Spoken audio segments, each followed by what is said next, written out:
12 വർഷമായി ഭിന്നശേഷിയുള്ള കുട്ടികൾക്കായി രൂപം കൊണ്ട ഒരു കലാകൂട്ടായ്മയാണ് പൂമ്പാറ്റ. കളിയും ചിരിയും പാട്ടുമൊക്കെയായി കേരളം മുഴുവൻ പൂമ്പാറ്റ കൂട്ടങ്ങൾ പറന്നു നടക്കുകയാണ്. 60-ൽ പരം ഭിന്നശേഷിയുള്ള കുട്ടികളാണ് ഈ കൂട്ടായ്മയിൽ അംഗങ്ങളായുള്ളത്. ഓട്ടിസം ബാധിച്ചവരും ഡൗൺ സിൻഡ്രം ബാധിച്ചവരും അടക്കമുള്ള കുട്ടികൾ ഈ കൂട്ടായ്മയുടെ ഭാഗമായുണ്ട്. പൂമ്പാറ്റയുടെ കീഴിൽ ഈ കൊച്ചു കുട്ടികൾക്ക് ഒരുപാട് പരിശീലനങ്ങൾ നൽകുന്നുണ്ട്. ചെണ്ടമേളവും ഫാഷൻ ഷോയും നൃത്തവും നാടൻ കലാരൂപങ്ങളും എന്തിന് പഞ്ചഗുസ്തിയടക്കം ഇവരെ പരിശീലിപ്പിക്കുന്നു. കേരള സംസ്ഥാന സർക്കാരിന്റെ കേരളീയം പോലുള്ള വേദികളിലും റിയാലിറ്റി ഷോകളിലും ഇവരുടെ പ്രകടനങ്ങൾ കാഴ്ചവെക്കുന്നു. എൻ്റെ പേര് പെപ്പിൻ ജോർജ്.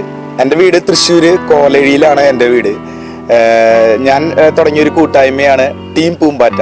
ടീം പൂമ്പാറ്റ എന്ന് പറഞ്ഞു കഴിഞ്ഞാൽ ഭിന്നശേഷിയുള്ള കുട്ടികളുടെ കലാകൂട്ടായ്മയാണ് ടീം പൂമ്പാറ്റ.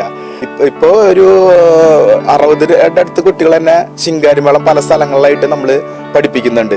അതുപോലെ തന്നെ കോമഡി ഉത്സവം എന്ന് പറഞ്ഞ പ്രോഗ്രാമിൽ നമ്മളുടെ കുട്ടികൾ പോയി ശിങ്കാരിമേളം അവതരിപ്പിച്ചു. മഴവിൽ മനോരമയുടെ ബിഗ് സല്യൂട്ട് എന്ന് പറഞ്ഞ പ്രോഗ്രാമിൽ നമ്മൾ പ്രോഗ്രാം അവതരിപ്പിച്ചു.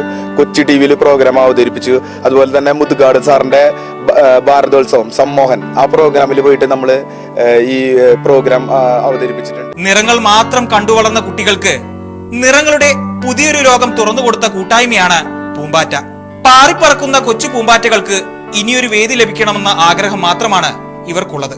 ഇവർ ഭിന്നശേഷിയുള്ള കുട്ടികളല്ല, നമ്മളെക്കാൾ എത്രയോ ഉയരത്തിലേക്ക് പറക്കാൻ കഴിയുന്ന വർണ്ണങ്ങളുടെ ചിറകുള്ള ഒരു പൂമ്പാറ്റ കൂട്ടമാണ്.